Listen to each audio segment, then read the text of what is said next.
దేవుడు అంటే ఆయన మనం వెళ్ళి ఆయన దగ్గర సాగిల పడితేనే, మనం ఆయన దగ్గర ఉపవాసాలు ఉంటేనే దేవుడు కనికరిస్తాడని కాదు. కృతజ్ఞత హృదయం మనకు ఉంటే చాలు. అంటే దేవుడు చేసిన మేలును బట్టి ఆదివారమున మనం మందిరానికి వెళ్ళి దేవుణ్ణి స్తుతించి ఆరాధించి ఘనపరిచి కానుకలు సమర్పించుకొని మనము ఆ దైవ దీవెనలతో మనం తిరిగి వెళ్ళడం అనేది ఇది మనకు కలిగినటువంటి గొప్ప వరము, గొప్ప భాగ్యము.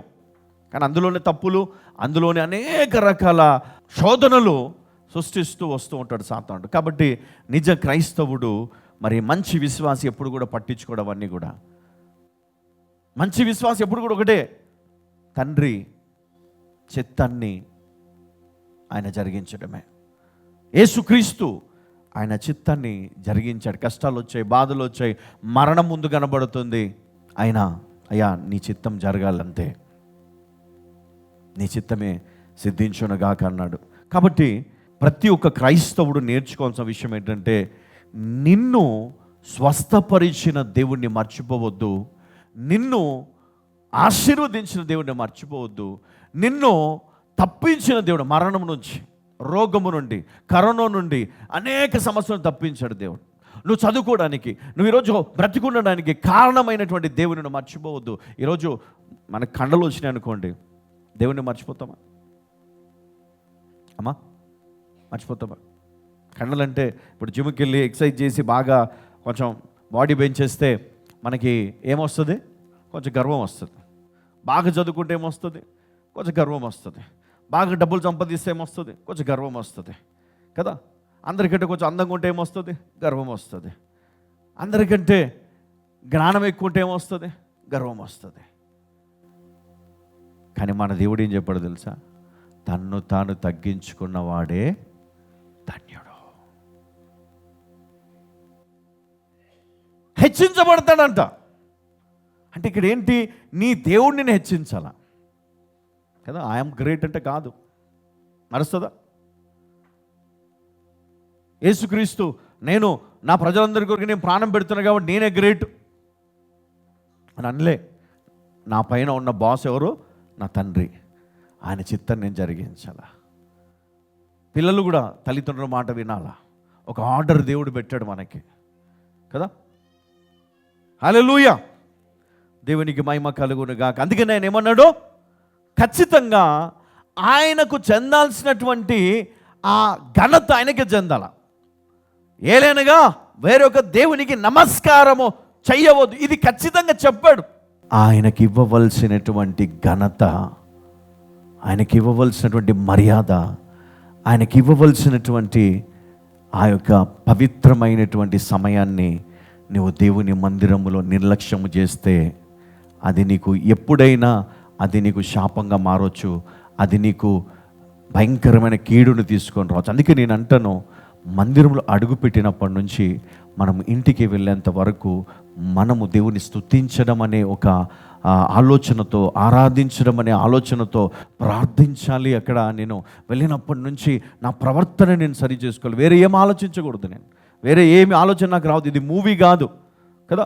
చాలా యాక్టర్స్ ఉన్నారు ఇక్కడ, వాళ్ళందరినీ చూసి మనం నవ్వుకోవడం, వాళ్ళ గురించి మనం కామెంట్స్ చేయడం, వాళ్ళ గురించి మనము ఏదేదో తీర్పులు తీర్చడం అనేది అక్కడ ఉండదు. ఇది మూవీ కాదు, ఇది సన్నిధి, దేవుని సన్నిధి. ఆయన గురించి మాట్లాడుకోవాలి, ఆయనను ఆరాధించాలి, ఆయనకు ప్రార్థించాలి, ఆయన గణపరచాలి. ఇది కాదు అక్కడ ఇంకేదో జరిగింది అంటే కనుక దానికి బాధ్యత నువ్వే వహించాలి. అంతేనా? దేవుడు మనల్ని ఆశీర్వదించాలని మనం కోరుకుంటున్నాం. దేవుడు నన్ను స్వస్థపరచాలి, దేవుడు నన్ను ఆశీర్వదించాలి, దేవుడు గొప్పగా మమ్మల్ని దీవించాలి మనం అనుకుంటున్నాం. కానీ అది ఇక్కడ జరగట్లేదు. దానికి వేరే శాపం మన పైన పడి మనల్ని వేధిస్తుంది. ఎందుకో తెలుసా? ఎందుకంటే నువ్వు చేయాల్సింది చేయకుండా చెయ్యరానిది మందిరం కొరకు నువ్వు చేస్తున్నావు కాబట్టి నిన్ను దేవుడు ఖచ్చితంగా మొత్తుతాడు. హల్లెలూయా, హల్లెలూయా.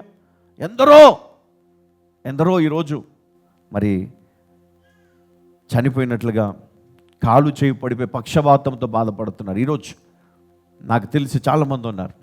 ఎందుకంటే వారికి ఇచ్చినటువంటి ఆ ఘనతనేమి, వారికి ఇచ్చినటువంటి ఆ కృపనేమి వారు నిర్లక్ష్యం చేస్తారు. హల్లెలూయా. ఏం చేశారు? నిర్లక్ష్యము. మరి ఆ నిర్లక్ష్యము కారణంగా మరి వారి జీవితంలో అది జరిగింది. యోహాను సువార్త 4:32. భుజించుటకు మీకు తెలియని ఆహారము నాకున్నదని వారితో చెప్పగా శిష్యులు ఆయన భుజించుటకు ఎవడైనా ఏమైనాను తెచ్చేనేమో అని ఒకనితో ఒకడు చెప్పుకొనిరి. చాలు. భుజించుటకు ఆహారము అంటే ఇక్కడ ఎవరు అడిగారు ఈ మాట? మరి ఏమన్నా ఉందా అక్కడ? ఒక పిల్లవాని దగ్గర చూస్తాం 5 రొట్టెలు 2 చిన్న చేపలు. మరి దేవుడు వాటిని తీసుకొని ఆశీర్వదించాడు. సమర్పణ కావాలా? సమర్పణ లేదు. ఆ పిల్లోడు వాటిని ఇవ్వడానికి వెనకడుగు వేయలేదు. నీకు ఆ మనసు ఉందా? వారి కోసం చూస్తున్నాడంట. ఆయనను ఆరాధించు వారిని తండ్రి వెతుకుచున్నాడు. 23 కూడా చదువుతాం. 4:23. అయితే యథార్థముగా ఆరాధించువారు ఆత్మతోనూ సత్యముతోనూ తండ్రిని ఆరాధించు కాలము వచ్చుచున్నది, అది ఇప్పుడునూ వచ్చేయున్నది. చాలండి. ఆత్మతో సత్యముతో ఆరాధించేవారు కావాలి. మరి అది వస్తుంది, అది ఇప్పుడు వచ్చి ఉన్నది అంటున్నాడు. ఆయన మనకు చేసిన ఉపకారములను మరి వాటిలో దేనిని కూడా మర్చిపోకుండా ఆయనను ఆరాధించాలి. అలాంటి వారి కొరకే ఆయన ఎదురు చూస్తూ ఉన్నాడంట.